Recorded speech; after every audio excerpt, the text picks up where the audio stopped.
नमस्कार, डेली 24 भारत देख रहे हैं आप। मैं हूं आपके साथ साहिल धुलिया। तो बुलेटिन की शुरुआत करते हैं। फर्रुखाबाद में पीसीएस परीक्षा शांतिपूर्ण और नकल विहीन माहौल में करवाने के लिए अधिकारियों को निर्देशित किया गया था। और आपको बता दें कि प्रशासन ने परीक्षा को निष्पक्ष तरीके से कराने के लिए कड़े इंतजाम किए हुए थे। तो परीक्षा में किसी भी तरह की कोई दिक्कत ना हो, इसको लेकर तमाम एहतियातन कदम यहाँ पर उठाए गए। अधिकारी और कर्मचारियों की तरफ से तमाम व्यापक कदम यहाँ पर उठाए जा रहे थे और उसी को लेकर साफ तौर पर देखने को मिला कि शांतिपूर्ण तरीके से ये परीक्षाएं हुई। तो परीक्षा केंद्रों पर सघन चेकिंग अभियान चलाया गया। मोबाइल और इलेक्ट्रॉनिक उपकरण कंट्रोल रूम में जमा कराए गए। अभ्यर्थियों को परीक्षा शुरू होने से 1.5 घंटे पहले केंद्र पर पहुंचने की अनुमति थी, जबकि परीक्षा से 45 मिनट पहले गेट बंद कर दिए गए। प्रश्न पत्र परीक्षा शुरू होने से 15 मिनट पहले वितरित किए गए। प्रत्येक केंद्र पर कड़ी सुरक्षा व्यवस्था भी देखने को मिली। संपन्न होने इसके लिए क्या सुरक्षा व्यवस्था एग्जाम की कितने परीक्षा के दौरान आएंगे? देखिए 12 तारीख को पब्लिक सर्विस कमीशन का एग्ज़ाम होना है। आप जानते हैं SBM, UPSP और इसी में SCF 1 और बिंदु के लिए एग्ज़ाम होना है। हमारे यहाँ 16 परीक्षा केंद्र बनाए गए हैं, इसमें 6432 स्टूडेंट लोकेटेड हैं और पहली बार सारे इन्विजिलेटर ही DM के। वहीं ग्रेटर नोएडा में मेट्रो परियोजना के संदर्भ में बड़ी खबर सामने आई है। ग्रेटर नोएडा डिपो से बोड़ाकी तक चलने वाली मेट्रो लाइन के स्टेशनों का डिटेल डिज़ाइन जल्द ही तैयार किया जाएगा। इस दिशा में अगले महीने से डिज़ाइन सर्वे का काम शुरू होने वाला है।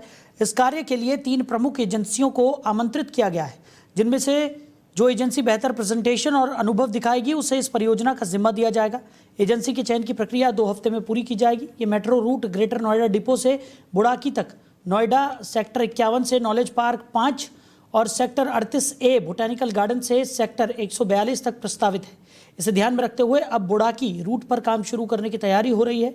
जानकारी के अनुसार ग्रेटर नोएडा डिपो से बुड़ाकी रूट को केंद्र सरकार से मंजूरी मिल चुकी है। बाकी रूट्स की मंजूरी का इंतजार किया जा रहा है। इस परियोजना के पूरा होने के बाद नोएडा और ग्रेटर नोएडा के बीच यातायात सुविधा में काफ़ी सुधार होगा और यात्रियों को सुविधाजनक और तेज परिवहन विकल्प उपलब्ध हो सकेगा। वहीं कुशीनगर के तमकुही राज थाना क्षेत्र के रामकोला चट्टी गांव में एक विवादित पोस्टर का मामला सामने आया है। सोशल मीडिया पर वायरल हुए पोस्टर में लिखा था, तुम मिटाने की कोशिश कर रहे हो, हम मिटने वाले नहीं। तुम झुकाने की कोशिश मत करो, हम झुकने वाले नहीं। पोस्टर के वायरल होते ही इलाके में हड़कंप मच गया। लोगों ने पुलिस को शिकायत की, जिसके बाद पुलिस मामले की जांच पड़ताल और कार्रवाई में जुट गई। पुलिस ने विवादित पोस्टर को हटवाकर अग्रिम विधिक कार्रवाई शुरू कर दी है। अधिकारियों का कहना है कि इस तरह के मामलों पर सख्त नजर रखी जा रही है ताकि कानून का उल्लंघन ना हो और सार्वजनिक शांति बनी रहे। उधर हमीरपुर महोबा तिंदवारी लोकसभा क्षेत्र से सपा सांसद अजेंद्र लोधी के बिगड़े बोल सोशल मीडिया पर वायरल हो गए हैं। मामला उस समय का है जब सांसद ने उप कृषि निदेशक राम सजीवन से फोन पर बात करते हुए अभद्र भाषा का इस्तेमाल किया। जानकारी के अनुसार उप कृषि निदेशक ने आज लॉन्च होने वाली प्रधानमंत्री धन धान्य योजना का निमंत्रण देने के लिए सांसद को फोन किया था। इस दौरान सांसद ने कहा कि किसानों के कपड़े उतार लिए, फसल बीमा में घोटाला किया, खाद नहीं मिल रही, साथ ही अभद्र भाषा का इस्तेमाल करते हुए फोन भी काट दिया। इस ऑडियो के वायरल होने के बाद क्षेत्र में चर्चाएं तेज हो गई हैं। सांसद अजेंद्र सिंह लोधी हमीरपुर महोबा तिंदवारी लोकसभा क्षेत्र 47 से प्रतिनिधित्व करते हैं। प्रधानमंत्री नरेंद्र मोदी आज किसानों के हित के लिए धन धान्य योजना लॉन्च कर रहे हैं। मामले की जांच पड़ताल और राजनीतिक प्रतिक्रियाओं के बीच चर्चा बनी हुई है। वहीं अलीगढ़ के महुआ खेड़ा थाना क्षेत्र में गंभीर मारपीट की घटना सामने आई है। जानकारी के अनुसार धनीपुर मंडी गल्ला समिति के महामंत्री विक्की गुप्ता झगड़े में बीच बचाव करने पहुंचे, तभी दबंगों ने उन्हें घेर कर पीट दिया और मौके से फरार हो गए। मारपीट में महामंत्री विक्की गुप्ता को गंभीर चोटें आई। घटना की सूचना घायल व्यक्ति ने स्थानीय पुलिस को दी। मौके पर पहुंची पुलिस ने जांच पड़ताल शुरू कर दी और घायल व्यक्ति को थाने लेकर गई। इसके बाद विक्की गुप्ता को इलाज के लिए दीनदयाल अस्पताल भेजा गया। अस्पताल में डॉक्टरों ने उन्हें प्राथमिक उपचार देने के बाद थाने भेजा। फिलहाल मामले की गहन जाँच जारी है। वहीं आपको बता दें कि अमरोहा के रजबपुर स्थित स्मारक इंटर कॉलेज में कल RLD के राष्ट्रीय अध्यक्ष जयंत चौधरी जनसभा को संबोधित करेंगे। इसको लेकर RLD नेताओं ने तैयारियां पूरी कर ली हैं और पूरी ताकत झोंकते हुए भी नजर आ रहे हैं। तो आरएलडी के जिलाध्यक्ष सचिव चौधरी ने जानकारी देते हुए बताया कि जयंत चौधरी कल सुबह करीब 11 बजे जनसभा को संबोधित करेंगे। इसके लिए क्षेत्र से बड़ी संख्या में जनता उम्मीद जताई जा रही है कि वो उन्हें सुनने के लिए पहुंचेंगे। तो सचिन चौधरी ने कहा कि तैयारियां पूरी हो चुकी हैं और किसानों के मसीहा जयंत चौधरी का स्वागत करने के लिए कार्यकर्ता पूरी तरह से तैयार हैं। इस जनसभा के माध्यम से आरएलडी 2027 के विधानसभा चुनाव की रणनीति की शुरुआत करना चाहती हैं। इस जनसभा में उमड़ी भीड़ आरएलडी के लिए शक्ति प्रदर्शन का प्रतीक मानी जाएगी। जयंत चौधरी का अमरोहा दौरा न केवल संगठनात्मक दृष्टि से महत्वपूर्ण है बल्कि जिले में पार्टी के भविष्य के लिए भी अहम माना जा रहा है। इस दौरे के दौरान जयंत चौधरी कार्यकर्ताओं और स्थानीय लोगों से सीधे संवाद भी करेंगे ताकि जनता की समस्याओं और मांगों को सीधे सुना जा सके। कल राष्ट्रीय लोकदल के राष्ट्रीय अध्यक्ष व केंद्रीय मंत्री किसानों के नेता माननीय जयंत चौधरी जी जनपद अमरोहा के नेहरू स्मारक इंटर कॉलेज में आ रहे हैं और एक विशाल जनसमूह को संबोधित करेंगे। यहाँ तैयारियां हमारी चल रही हैं, टेंट की व्यवस्थाएं पूरी दुरुस्त हैं, सुरक्षा की व्यवस्था, पार्किंग की व्यवस्था, सारी चीज़ें। और हमारे सभी पदाधिकारी और सभी कार्यकर्ताओं ने गांव-गांव जाकर लोगों को यहाँ आने का न्योता दिया है। कल हमारे सभी किसान भाई बहुत ही खूबसूरत अंदाज में अपने ट्रैक्टर और ट्राली लेकर अपने ट्रैक्टर पर आगे राष्ट्रीय लोकदल का झंडा लगाकर और अपने हाथों में राष्ट्रीय लोकदल की झंडियां लेकर यहाँ पहुँचेंगे और अपने महबूब नेता का स्वागत करने के लिए सभी लोग आतुर हैं और एक विशाल जनसमूह यहाँ उमड़ने वाला। वहीं अयोध्या फैजाबाद में पूरा कलंदर थाना क्षेत्र में हुए विस्फोट को लेकर फैजाबाद सांसद अवधेश प्रसाद ने पुलिस पर गंभीर आरोप लगाए। सांसद ने कहा कि लगातार हो रहे धमाकों के पीछे पुलिस की लापरवाही सामने आ रही है। अवधेश प्रसाद ने प्रेस कॉन्फ्रेंस में बताया कि पुलिस जो सिलेंडर के धमाके का एंगल दे रही है वो वास्तव में पटाखों से हुए विस्फोट को छुपाने की कोशिश कर रही है। उन्होंने कहा कि लगातार हो रहे विस्फोटों में लोगों की जान जा रही है लेकिन पुलिस सारे मामलों को दबाने में जुटी है। सांसद ने सरकार से मांग की कि थाना पूरा कलंदर क्षेत्र में हुई घटना में घायल व्यक्तियों को 50,000 रुपये और मृतकों के परिवार को 50 लाख रुपए दिए जाएंगे। उनका ये बयान स्थानीय प्रशासन और सुरक्षा व्यवस्था पर सख्त सवाल उठाता है। उधर यूपी के बलिया में बिजली विभाग की लापरवाही ने फिर से 2 मासूम बच्चों की जिंदगी खतरे में डाल दी।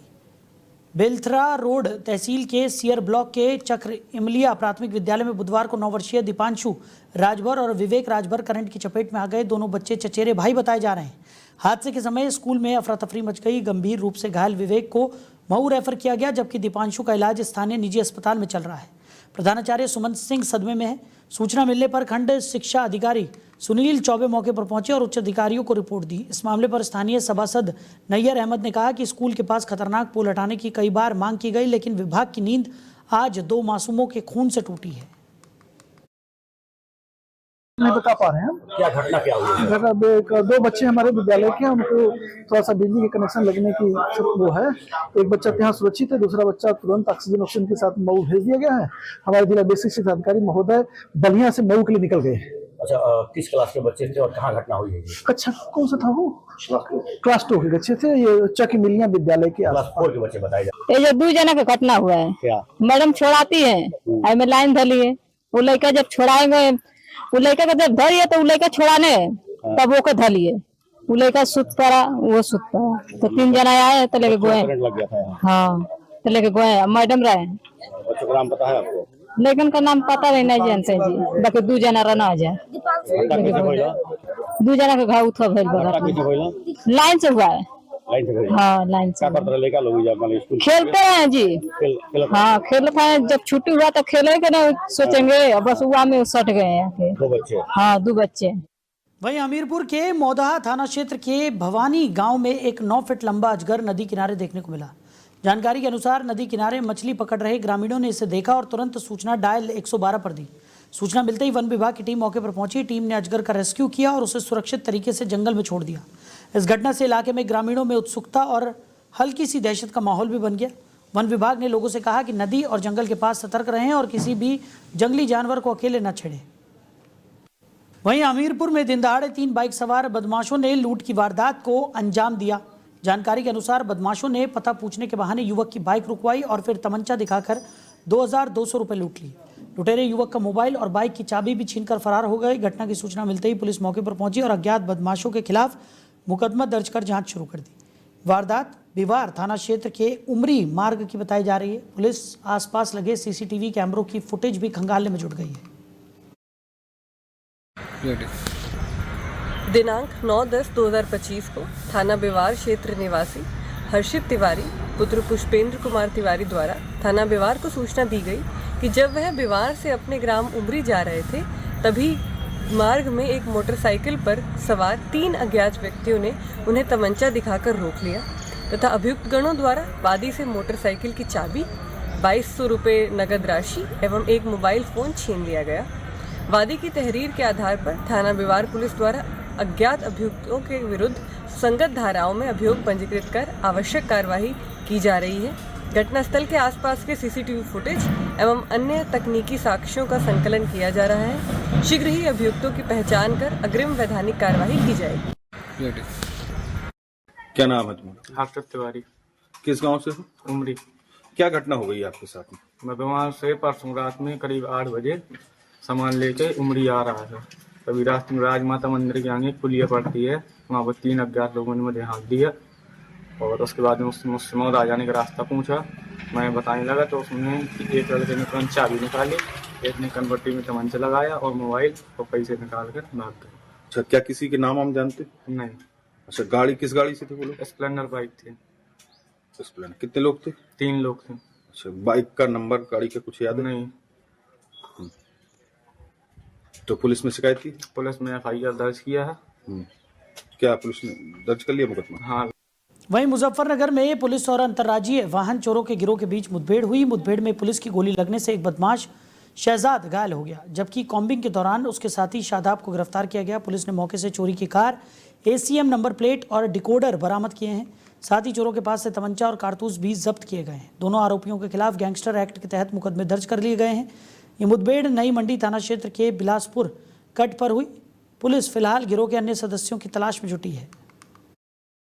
जनपद मुजफ्फरनगर में वरिष्ठ पुलिस अधीक्षक महोदय के निर्देशन में अपराध नियंत्रण एवं अपराधियों को प्रभावी कार्रवाई के क्रम में अभी थोड़ी देर पहले नई मंडी पुलिस और 2 साथी किसके वाहन चोर के बीच मुठभेड़ हुई।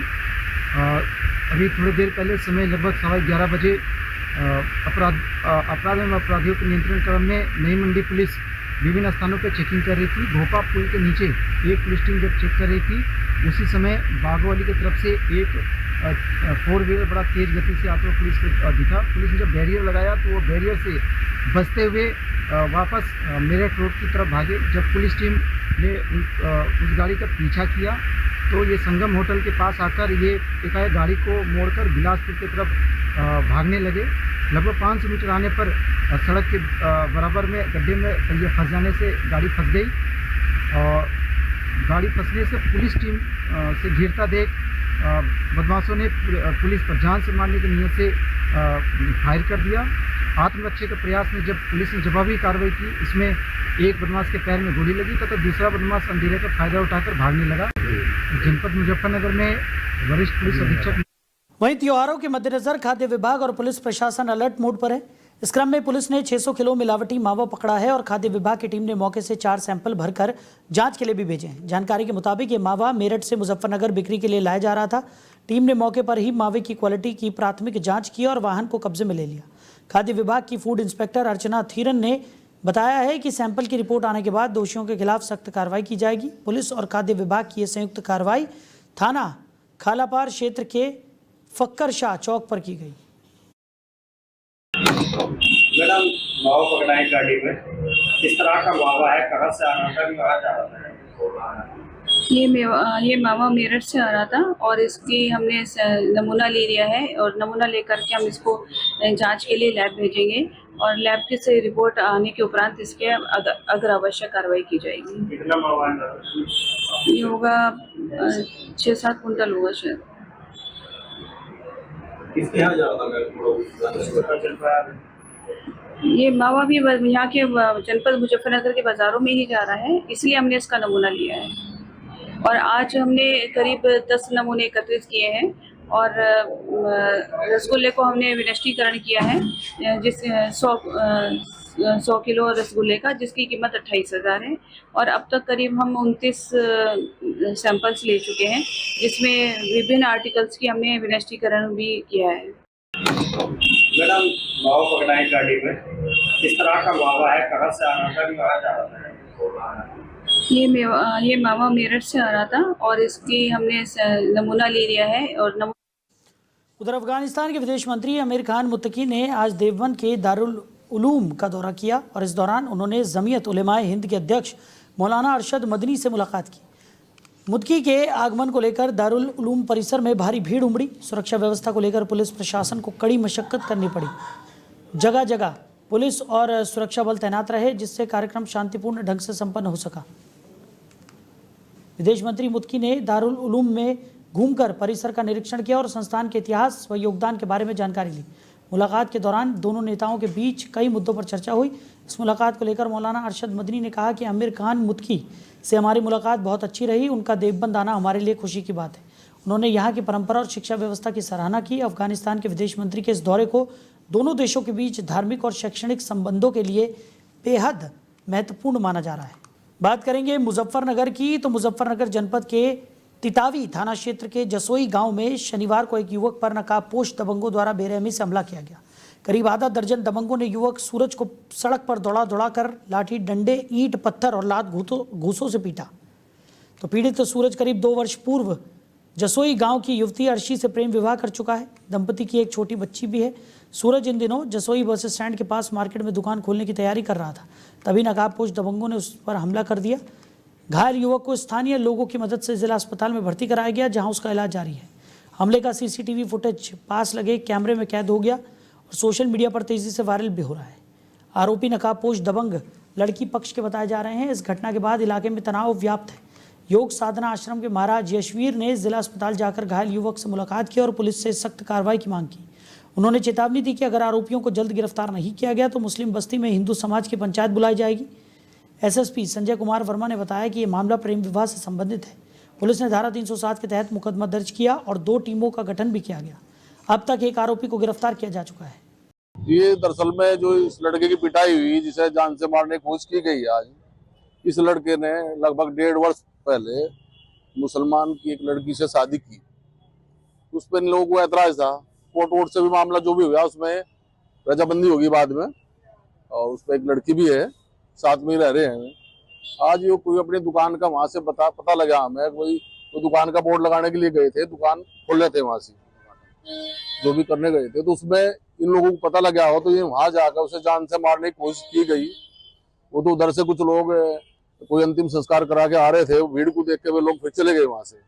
नहीं तो आज ये देखिए, जसोई के अंदर, जसोई के ही मुस्लिम आतंकवादियों ने एक नौजवान को बेरहमी से पीटा और इतनी उसकी पिटाई है कि उसको यहाँ मुजफ्फरनगर के लिए रेफर कर दिया गया और वो जिंदगी मौत से जूझ रहा है। देखिए, तितावी थाने में एक मारपीट हुई है 2 समुदायों के बीच के लड़कों में, जिसमें एक लड़के को काफी चोट लगी हुई है, जिसमें उसको चिकित्सा के लिए, मेडिकल के लिए मेरठ में रेफर कर दिया गया, उसका इलाज चल रहा है। अब बाकी जो है इसमें कोई प्रेम विवाह का मामला है जो पूर्व में इसके जो इस इतिहास में कहानी आई है, और 2 समुदायों के बीच में आपस में प्रेम विवाह का मामला सामने आया था, जिसमें आज मारपीट की गई है। इस परिदृश्य में कठोरतम धाराओं में अभियोग 307 बीएनएस में, जिसको आप कह सकते हैं कि 109 बीएनएस में दर्ज कर लिया गया है, तथा इसमें 2 हमारी जो टीमें लगी हुई हैं गिरफ्तारी के लिए, जिसमें एक व्यक्ति को गिरफ्तार भी कर लिया गया है। बाकी और इसमें कठोरतम कार्रवाई अमल में। वहीं पीलीभीत के पूरनपुर नगर के एक मोहल्ले में शनिवार दोपहर 1 बजे स्थानीय लोगों ने एक महिला पर वेश्यावृत्ति कराने का आरोप लगाते हुए जोरदार विरोध प्रदर्शन किया। प्रदर्शनकारियों ने महिला को मोहल्ले से हटाने की मांग भी की। स्थानीय लोगों का कहना है कि उन्होंने इस संबंध में क्षेत्रीय विधायक और पुलिस प्रशासन से कई बार शिकायत की, लेकिन अब तक कोई कार्रवाई नहीं हुई। इस मामले पर भाजपा महिला मोर्चा नगर अध्यक्ष प्रियंका मिश्रा ने कहा कि जहां सरकार नारी सशक्तिकरण और महिला सुरक्षा को लेकर प्रयास कर रही है, वहीं ऐसी गंभीर शिकायतों पर प्रशासन का उदासीन रवैया चिंता का विषय है। उन्होंने अधिकारियों से तत्काल जांच और उचित कार्रवाई की मांग भी की। मैं प्रियंका मिश्रा, एडवोकेट, भाजपा महिला मोर्चा नगर अध्यक्ष, हबीब मोहल्ला हबीबगंज, वार्ड नंबर 3 से हूँ।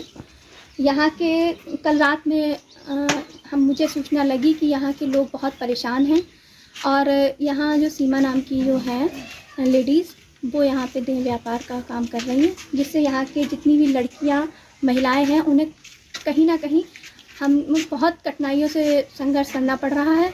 और मैं ये सरकार से अपील करती हूँ कि यहाँ की महिलाओं को हम लोग आजकल नारी सशक्तिकरण की मुहिम चला रहे हैं, जिसकी वजह से लड़कियों को, महिलाओं को जागरूक कर रहे हैं कि हमें सुरक्षा मिल रही है।